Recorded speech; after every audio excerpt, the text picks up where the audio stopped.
กราบทักทายสบายดีและก็สวัสดีพ่อแม่พี่น้อง FC เบิดสุขุสุคนใครที่เข้ามาเบิ่งมาชมสองของเฮาขอให้อยู่ดีมีแฮงเด้อพ่อแม่พี่น้องเอ้ยสำหรับมื้อนี้เฮาก็อยู่บ้านมื้อนี้ก็ยังอยู่2คน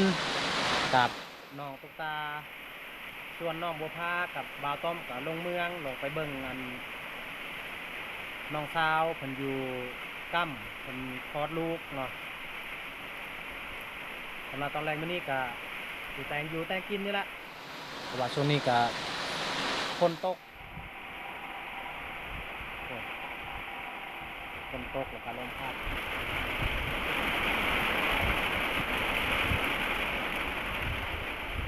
ฝนตกมาแล้วตกช่วง4 โมง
ให้น้องตุ๊กตาเพิ่นหุงข้าวมื้อนี้แล้วก็เพิ่นแต่งกินให้พ่อแม่พี่น้องเบิ่งฝีมือลูกสาวของเฮาใส่ได้หรือบ่เอาหุงไปเลยลูก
6 โมงลูกสาวหุงข้าวสุกเรียบร้อยเขาอยู่ในหม้อเขาสิเฮ็ดอาหารการกินเฮา2 คนกับลูกสาวกับตัวนี้แหละนวลหมักทองแล้วก็จีนหมู2 เส้นพอกินแหละอันนี้เฮา2 คน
โอ้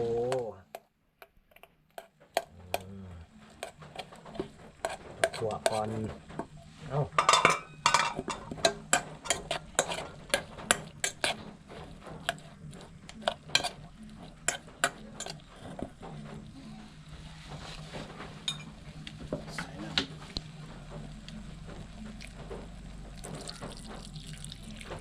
เอาละ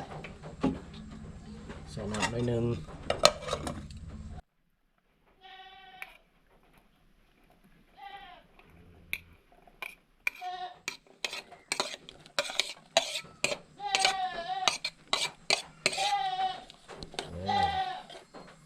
โอเคแล้วประมาณนี้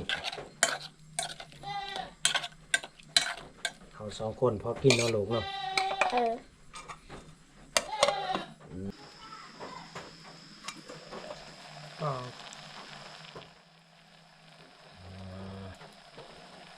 เครื่องหอม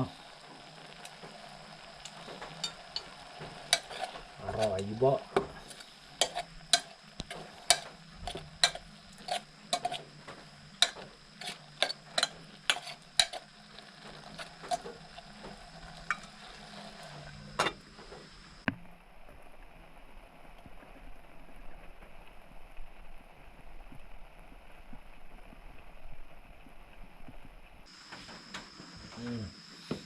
นี่บ่แม่นต้ม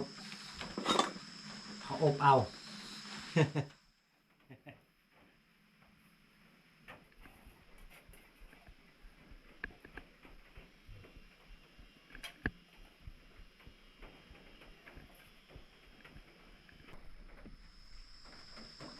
ประมาณนี้แหละอาหารเฮามาพ่อแม่พี่น้องกินข้าวนำกันมื้อนี้นี่กินข้าว2 คนกับลูกสาวส่วนน้องบัวพากับบ่าวต้อมกับลงเมืองไปเบิ่งน้องสาวอยู่เมืองนี่แหละน้องสาวเข้าโรงพยาบาลมาพ่อแม่เอ้ยกินลูกกิน2 คน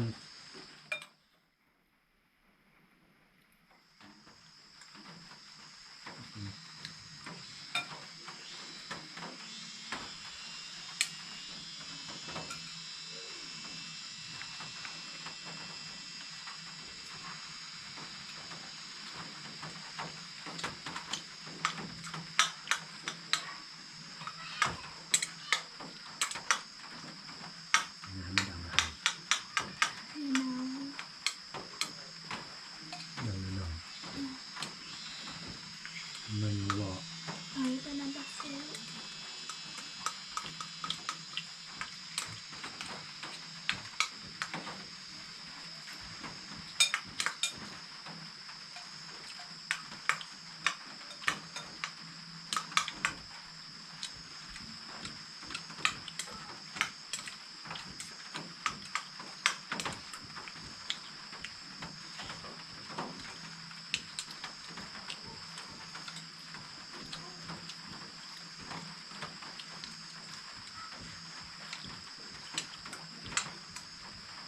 แซ่บอยู่บ่ลูก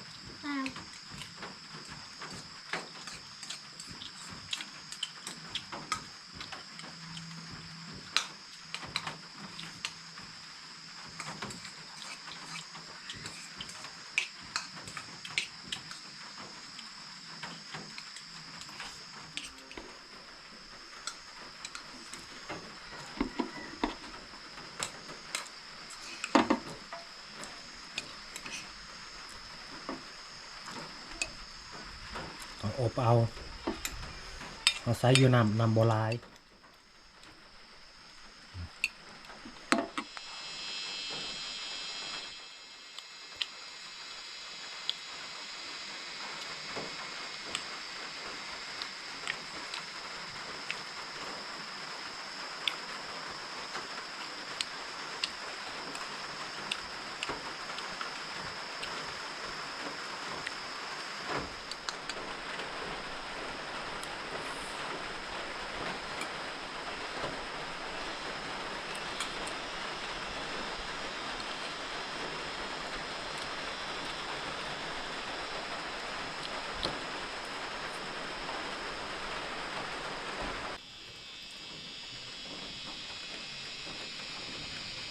พอดีแล้วพอดีไก่จะค